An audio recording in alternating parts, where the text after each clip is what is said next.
고교 평준화가 도입된 이후에 고교 서열화 해소 등 순기능 못지않게 여러 문제점도 나타나고 있습니다.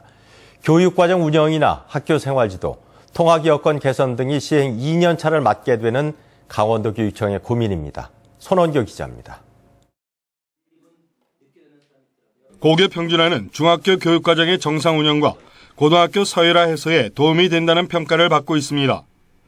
하지만 시행 초기 여러 가지 문제점들이 제기되고 있습니다. 우선 학교가 이미 배정되다 보니 배정 학교에 대한 학생과 학부모의 만족도가 높지 않다는 것입니다. 강원도교육청이 지난 9월에 발표한 조사에 따르면 배정된 학교에 만족하는 학생이 37%로 낮게 나타났습니다. 막대한 예산 투입에도 불구하고 시설 등 교육 환경에 대한 만족도도 34%에 그쳤습니다. 무엇보다 교육과정 운영에 대한 우려가 높습니다. 다양한 수준의 학생이 한 반에 있다 보니 학습 지도에 어려움이 많았습니다. 평준화 이후 수업 등 학교 분위기가 더 좋아졌다는 교사는 34%인 반면 더 나빠졌다는 교사는 40%로 더 많았습니다. 학력저하, 이른바 하향 평준화에 대한 우려가 높습니다. 학생들의 진학 문제가 염려스럽기 때문에 중학교 때 타시소로 이렇게 전학을 가려는 그런 생각을 가진 분들이 계시기 때문에 이게 우수 학생들의 인재 유출도 염려되고 또 그에 따른 우리 강원도의 인구 유출도 염려가 되고 있습니다.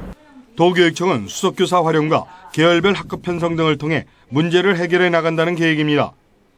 강원도 내 수석교사를 활용한 강사 풀제를 이용하여 평준화 지역 학교 교사들을 위한 수업 컨설팅을 12월부터 실시할 예정이며 학생의 진로 적성 검사, 희망 대학, 희망 직업 등을 조사하여 계열별 반편성을 권장할 예정입니다. 생활지도 역시 교사의 55%가 평준화 이후 더 어려워졌다며 대책을 호소하고 있습니다.